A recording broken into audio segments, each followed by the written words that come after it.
Hello, listeners. Thank you for joining us on today's episode of our program, Strategic Change Implementation in Action, on Amogate Radio Communication. I am your host, Titilola Ogushono. Today, we'll be discussing how to get the buy-in of various stakeholders. To execute a change program or agenda in an organization, change managers must understand who their stakeholders are, their varying interests, their importance, the expectations, and the relevant stakeholders in an organization for strategy implementation. There is a need to learn how to develop realistic measures that would ensure balancing of various interests of these stakeholders in order to enhance strategy implementation.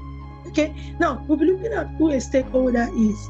A stakeholder could be an individual or a group or even an organization.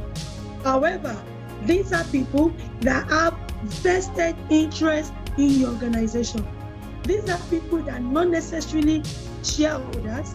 That means they might not have financial interest in the organization. There are people that don't have to have shares, be it preference shares, ordinary shares in your organization. However, these are people that are critical to the success of the organization. These are people that will be affected by the policies, that will be affected by the outcomes of the organization. These are people that are genuinely interested in the organization's success, because whatever outcome or whatever situation you find yourself in organization, they would either benefit from it, or they would also suffer the lost position with you. So it's important as a change manager, when you want to implement any change agenda, it's important to get their buy-in. It's important to engage them. Now, it's important that, and it could vary from one organization to another. So let's look at the broad categories of stakeholders that you could have in an organization. If you are just joining us, thank you so much. We are discussing how to get the buy-in of your various stakeholders in an organization as a critical step in implementing strategic change agenda. Okay, I said it. There are two broad categories of stakeholders. Now, we have the first category, the internal stakeholders. And we have the second category, the external stakeholders. Now, it means that as an organization, there are some stakeholders, those who have vested interests, those who have their own stakes in the organization, and they reside within the organization. Now, let's look at them. Now, we have the first set, and they're very crucial to the success of the organization and very important in implementing any change agenda that you come up with as a change manager. The first set, the employees. Your employees are your workforce. Your employees are those that will man the activities, are those in various roles in the organization. So you need to understand what their interests will be. Whatever change agenda you are bringing on board, you need to understand that your employees, what are they interested in? For employees, they want the success of the organization. For employees, they don't want their salaries, their remuneration being tampered with. For employees, they want sustainability. They want the growth of the organization. So anytime you are bringing in a change agenda that is going to disrupt them, that's going to affect their interest, you need to factor that interest, in that process. Now, for employees, again, they're also looking at their personal development plan. They want to grow within the organization. So if you implement any change agenda, that is going to lead to collapse of some structures, mergers of some business units, you better understand the dynamics of employees so that you can inculcate, factor in their interests. Okay? Now, within them, we also have those who are managers of your business. For managers as well, they want sustainability growth of the organization. And even for managers, they also have their wifing principle, what is in need for them. So more often than not, you see that managers want to deploy that skill set want to deploy their talent, to see organization grow. And it's a win-win for them. As managers too, they also want the perks of office. They want their travel allowances, they want, they want their remuneration, they want incentives. So if we are bringing in a change agenda that is going to disrupt that, you better think of how to negotiate with them. Otherwise, that change agenda will be dead on arrival. Okay, for instance, if the change strategy you want to bring on board is, as an organization, you want to reduce costs drastically. Okay, and you're saying, look, for the next 5 quarters, in this organization, we want to reduce costs by 40%. It means that reducing costs might disrupt, travel allowances. Reducing costs might disrupt, might disrupt even in terms of housing allowances, in terms of the brand of cars that you give to your managers. All of those incentives might be disrupted. And if we do not handle that change agenda, that change initiative adequately, it's going to, lead to disengagement of most of the managers. They don't get committed. So you need to manage it well to understand what their interests are. Also, for your internal stakeholders, we also have the owners of the business. The owners of the business are interested in profitability level. The owners of the business, if it's a public limited company, the shareholders want return, they want share appreciation, they want dividend to be paid adequately, they may even want increase in the dividend paid.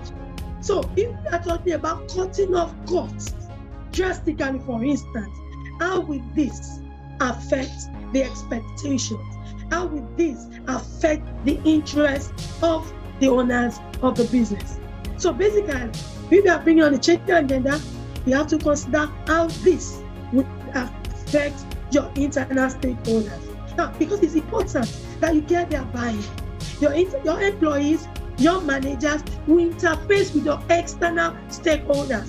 So when you do not even get the buy-in of the internal stakeholders, how do you want to get the buy-in of external stakeholders? So I did a consulting job for an organization, and I realized that there was this, the need to change the vision, the need to come up with new strategies. We had the new goals, and I realized that the goals they had at that time before I came in, the internal stakeholders, the managers, the sales managers, even the senior management team, did not even buy into the change. So even from the senior management team, the divisional unit heads, they were not telling them, well, the CEO wants this.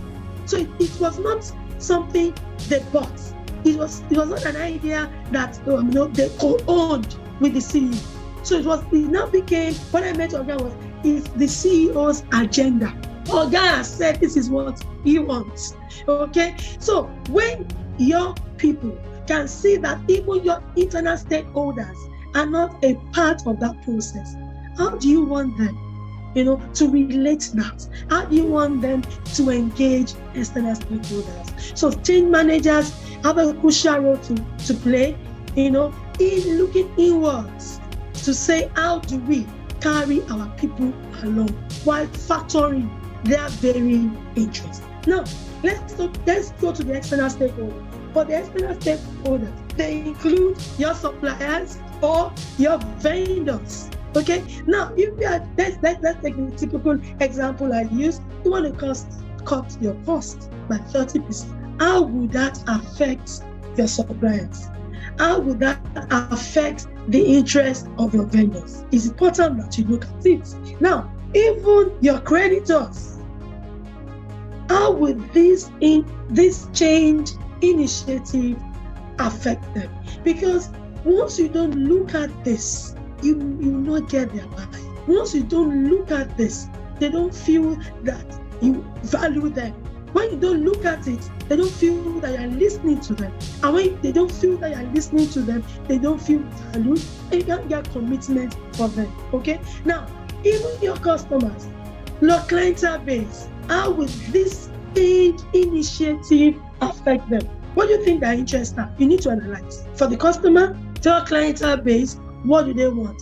Reliability, flexibility, convenience, affordability. These are things that you need to analyze as a change manager, before you can effectively implement any change initiative. Or even your external stakeholders, include the community where you operate, include the society where your organizations, are in operation. How will this change initiative affect them? Well, you could say positive reaction, negative effect. Now, will it have any negative effect on them? Will it have any positive effect on them? Because we need to let them know. We can't talk about getting anybody's buying if you are not factoring what they really want. So we want to look at what is the importance of understanding and engaging your stakeholders. Stakeholders engagement is very crucial, very critical to effective implementation of any change agenda, of any strategy. Now, like I said, in order of no importance, not that much importance, the first thing is, in order to achieve your strategic intent, change agenda, is important to engage them, because your strategic goals will change as an organization from time to time. Now, because this will affect them, once you get their buy-in, the goal becomes their own goal, not just your goal as a change manager. And it's important. Now, why you need to even engage them again is because you need to identify and even reconfirm your priorities. Sometimes what you think you should prioritize as a change manager might not necessarily be true. When you meet your stakeholders, they have the expertise, they have the experience. I call them a bank of experience and expertise. Now, when you're talking about your customers, for instance, are in various sectors, your customers, for instance, are in various fields. Now, you're talking about even the government, regulatory authorities, you're talking about the society, the community, you're talking about your vendors. So look at that wealth, that bank of experience and expertise that you could leverage on as a change manager, because you can't know it all.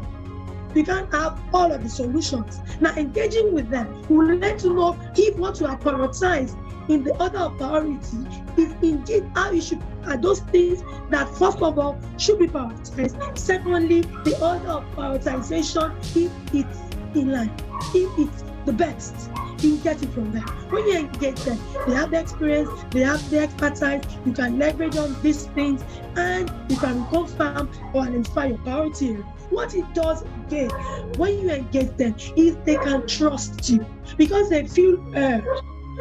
They feel respected. And when they feel heard, they feel respected, then it builds that trust. The trust among your stakeholders and you is very important. You need to build that trust. If you do not build it, they can't get the best from it. When people do business with one another, what they do more often than not is based on the level of trust, because you're not the only one in that business. So when I patronize a particular brand, think of any brand. Let's think of any brand, be it beverage, be it household items, be it clothes, jewelry. Why do you patronize that particular producer? Why you patronize that particular or that particular brand? It's because you can trust the brand. So as a change manager, as an organization, you're also a brand. Why would people want to buy into your change agenda? Why I want to patronize you? That's why I want to get engaged, why I want to get committed if I don't trust you. So you must build that trust. And people do not feel trust, or if they don't feel valued, they don't have that trust, if they don't feel valued, and they cannot even feel valued, they don't feel respected or listened to. And once you can build that trust, once you can earn that trust in them, I'm telling you, you get their ownership. They own that change agenda. They own that change initiative. And when they own it, you see them looking inwards at their processes, letting you know how this should affect their process. Whether I like it or not, there are going to be pain points. Whether I like it or not, they are going to make some adjustment in their processes.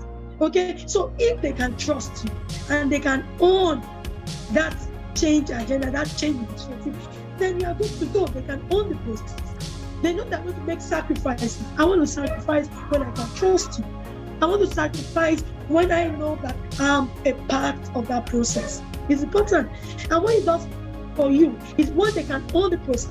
Once your stakeholders, you can manage them in a way effectively to own that process, it helps to reduce risk. That's the truth. Now, when you talk about risk, I say it a lot, that you can't talk about strategic formulation and even strategic influence without talking about the fact that there are some risks that you can't control and there are some risks that you cannot control. Okay, now the truth is, for every economy, there are different kinds of risks that lies within the system. You can't control inflationary rates, you can't control exchange rates, you can't control government policies, you cannot control this thing. In fact, there are even some natural environmental factors that you cannot control. So what you can control are those things that lie within your organization, and those risks that lie with your organization are those risk elements that you should control. Now, let's look at it. If the risk element is 100%, and the ones that you cannot control lies within about maybe 50% or 40%. Now, the ones you can control, your people, the risk within your stakeholders, if you can control it effectively, then we are even talking about 60%, success rates. So it means that if this happens, and you cannot control, natural disaster, like when the COVID came on board, you cannot control that. You can't control what this presentation will come up with a policy. You cannot control the unification of Naira. It was not a policy that as an organization, you might not have been consulted, before those policies were made. It's going to affect you. So why not you control those risks that lie within your public, which is very important. So once you can control this, it helps you cannot eliminate all those, but it helps to reduce the risk element drastically. And definitely, when conflicts occur, especially when you're in a place where you have trade unions, there will be strike here and there. And you know the value of currency in terms of amount of Naira in this climate that you lose when your trade unions, your workers in organizations try to go on strike, and it brings unnecessary conflict. So it's important. And like I said, once you engage them effectively, it increases the chances of success as an organization. Once you get the buy-in of your stakeholders, it increases your success rate. Now you know how important to understand them, to engage them. Then what are those steps, practical steps to stakeholders engagement? How do you engage them? What are the 1, 2, 3, 4, 5 steps, as the case may be, practical steps that you can take as an organization to engage your stakeholders? I will call it the four loops. The first is to identify. The second is to analyze. The third is need to plan. And the fourth lies in engagement is at the last stage. There are steps. The first one is to identify who your stakeholders are. The second step is to analyze who these identified stakeholders are, and then analyze their varying interests, do the SWOT analysis. The third step is to plan. Stakeholders engagement needs strategic planning. It needs to be effectively planned. And the fourth, not the last step, is how do you then engage them? Okay, so we'll start with the first. How do I, as a change manager in an organization, if wanting to implement a change initiative, how do I engage my how do I identify my stakeholders? I would say the first step is to brainstorm, okay? You can't say, in a change process, you can't say, these are my stakeholders. Just who you think your stakeholders are to actually be different from who they are in reality. So what I would advise in the first step is to organize brainstorming sessions. Brainstorming sessions where you come together with various teams. Now, in getting your team for this brainstorming session, there should be representative from each unit, okay, among each level, and the case may be. When you come into a session together, and organize who are your stakeholders. At this point, you don't need to map. At this point, you don't need to, narrow down. Let the thought process begin. We are your stakeholders, okay, the employees. We are your stakeholders, okay, the government. We are your stakeholders. Oh, we also have these agencies. We are your stakeholders. Just keep brainstorming. Let it be free. Let everybody be free to talk. So when you now come up with all, you can have 1, 2, 3 sessions. Sometimes you are thinking, we always say the first time you try in a brainstorming session, you may not get the best from it. So you can also have a follow-up session, another follow-up session, to not synchronize your thoughts together. Now, when you organize it brainstorming sessions, you're able to brainstorm on who your stakeholders are. Then the second stage I would implement, in identifying them, is what I call mapping of stakeholders. Now, in reality, when you look at your various stakeholders that you have identified in your brainstorming sessions, as an organization or as a team or as a unit, what we come up with, we understand that some stakeholders, would have a high level of power. Okay, and sometimes high level of interest. That's why I would suggest that when you are mapping out your stakeholders, it's important that you use your power interest grid. Now, what do I mean? You map out these stakeholders, usually on maybe 4 quadrants. Okay, now mapping them out based on their level of interest and influence. Okay, in the organization, their level of interest, influence, and power. Now, what do I mean by the power interest grid? I'm saying all your stakeholders would not have the same level of interest or influence in the organization and even level of power in your organization. So, for instance, the power that the owner of a business would have is different from the power that your supplier would have, and also even different from the power that even the community would have in your organization. Okay, in terms of power, in terms of decision making in your organization. Whereas you also look at the level of influence. The influence that a business owner would have in the organization will be different from what an employee would have, will be different from what a manager would have, will be different from what the government would have, will be even different from what the clientele base, the customers would have. So you can't spend all of your resources. Okay, it's not strategic to spend all of your resources the same way on all classes. So you need to classify them. Now, I would advise I use the power interest, like I said. Now, there are some of your people that will have high level of power and high level of interest. Classify them, map them in a particular context. Now, we also have some people that will have high level of power but low level of interest. The power is high but low level of interest in your organization. Put them in another corner. Then we also have some people that will have low level of power. When you talk about power in your organization, power play, they are not there. But they have high level of interest in your organization. Put them in another corner. And we have people among your stakeholders that have low level of power and low level of influence or level of interest in your organization. They should be put in another corner. Now, what this does for you is that you know where to deploy your resources. So let's look at it. High level of power, high level of interest in my organization, low level of power, low level of interest in the organization. Do I deploy the same resources to engage them? Which of these two sets of people do I devote my greater resource, greater time? Everybody is important, but you need to prioritize how you spend your resources in order to get them. So of this, it then becomes important, to look at them, you have properly marked them. Now, what is now important, the next stage, when I talk about the analyze, is that you have gotten them out.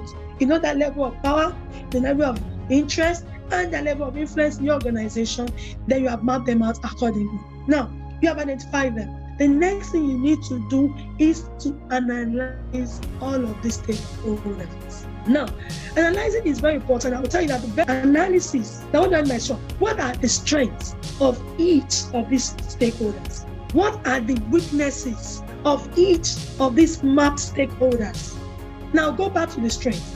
Once you know the strength of these stakeholders, you can now analyze your change initiative, see how they will contribute, how you can leverage on those strengths, to achieve the best in terms of implementing your change initiative. Then you're going to have various levels of strength. Those who have high power, high influence, the stakeholders that fall into this category will have that strength. Now, the low power, low interest stakeholders that fall into the category, we have a level of strength. So you need to know what that strengths are. So as a change manager, you can leverage on this strength and turn them to opportunities, for yourself, so that you can achieve the best, in terms of effective change implementation. However, there are two sides to a coin. For each of these stakeholders that you are mapped into these categories, according to their level of power, interest, we need to know what their weaknesses are. Now, why is it important to know what the weaknesses are? Is because you now know what the potential issues could be. You know what the risk elements could be. You will now know how to plan, how to mitigate these weaknesses, the risks that are inherent, embedded in that weaknesses. Because you need to know, once you are able to do that, doing that SWOT analysis, then you can now know how to prevent those weaknesses from becoming threats to your change agenda. So once we have that information, it helps. And that takes me to the third stage when I talk about planning. Now, once you have analyzed into the SWOT analysis like I mentioned, then you can plan effectively. Planning involves you looking at the potential issues that could arise. And that can flow from their weaknesses, that will flow from understanding what their interests are. These are what the change initiative is. Then when you make this analysis, you can know that these are the potential issues that will come about. Yeah, I use a very hypothetical example. So look, I want to reduce costs drastically. Now, what will it mean to my stakeholders? What will cost reduction mean to my vendors? What will it mean to my supplier? What will it mean to my customers? I want to reduce my costs. Reduce my costs, it means I want to churn out, I want to prune out inefficiencies in the system. Now, cutting down inefficiencies in the system, how would it affect my vendors? Cutting out inefficiencies in the system, how would it affect my employees? Do I want to do downsizing or right sizing? It could affect them. Do I want to merge units together? It could affect them. How would it affect my community? Now, I know we talk about corporate social responsibilities. If I want to reduce costs drastically, and what I've done as an organization is that I've rolled out grants, I've rolled out support, educational support funds. It means I might have to look at it and reduce it. So if I'm going to reduce it, how will the community or the society where my organization, where I have them cited, where my company cited, how will they react? Okay, these are things that we need to look at. So you look at the potential issues, okay, and you need to plan. Once you know what the potential issues are, because those are the potential risk factors, you have to look at how do you mitigate them. It becomes a win-win. We need to discuss around it. So the planning, even goes ahead of it before even meeting them. What are the potential issues? How would the vendor translate a cost reduction strategy? I need to look at this. How would they translate it? How would they interpret it? Is important. So once I know what the potential issues are, then I know how to deploy my resources effectively. Planning. You need to plan it. Okay, and the last, but not the last, but very important, not the least important, is engagement. You will see that before engaging them, you would have had to sit down, as an organization, to look at all of these planning needs, how to mitigate it, potential issues, the resources you'll be deploying. Then you now talk about engaging them. How do you engage them? Now, one thing that you need to do as a change manager in implementing any change agenda is you need to have a communication. You must plan how to communicate the change to them. Okay? You must plan how to deploy. There must be a strategy. And I also call it the corporate communication strategy. Plan. It must be in place. How do I communicate to my various stakeholders with varying interests? Now, in planning it, you have to plan, how do I even communicate this? Now, what comes to mind in your planning stage is channels of communication, 2 good channels. Which of these channels of communications will be most effective? Now, how do I communicate internally to my internal stakeholders? How do I communicate externally to my external stakeholders? And you have to also incorporate feedback mechanism. Once I communicate to them, how do I get feedback? And once I get feedback, how do I respond? There must be timelines. Now, if we're going to take communication strategy is another episode on its own. But when you're engaging them, you have to come up with that plan upfront. How do I communicate to them? Which are the most effective channels? Now, for internal communication, which of these channels will be very most effective in communicating the change agenda? For external communication, which of these channels will be most effective in communicating the change agenda? How do I get feedback from them? And last but not the least, how do I monitor and review the change process? Because when you're engaging stakeholders, they want to ask questions. They want to let you know what they want. They want to hold town hall meetings. They want to hold virtual meetings. They want to hold hybrid meetings with them. They want to communicate with them through visuals. They want to be ongoing process. Will there be people manned to take questions? What's the time frame to answering that questions? These are things that must be planned strategically. Okay, so it's important that you look at this step, okay, to stakeholders engagement. Thank you so much for joining us. For those that have joined us, thank you. We are talking about how to get the buy-in of stakeholders. We'll be right back after this break.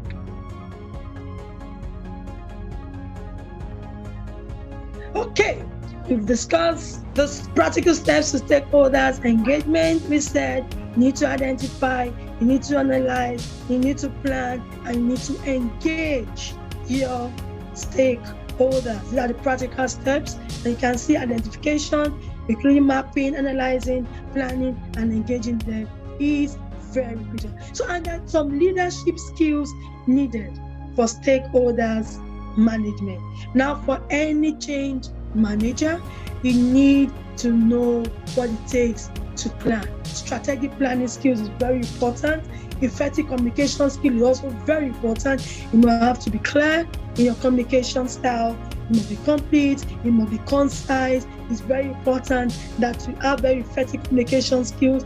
Another skill set that's very important, relationship management skill, is very important. Now there will be issues around the way. You must have what it takes to solve problems. Problem-solving skills. How do you solve problems? And even what I would call negotiation skills. You must know how to negotiate.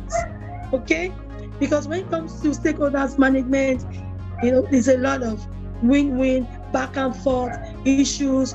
People, you must know how to manage people. You must know how to negotiate. And last but not least, I'll talk about is you must know how to manage risk. Risk management skills is very important. Okay, so we wrap it up here. Thank you so much for staying tuned to the end of today's episode on stakeholders engagement. That is how to get the buy-in of other stakeholders in a change agenda, implementing a change agenda. Very important. Okay, so if you have any questions for us, feedback, kindly send a mail to contact@thearmorgate.org. I will take it again for feedback, questions. Send a mail to contact@thearmorgate.org. And if you have enjoyed or learned one or two things from this program on this episode, kindly click the like button.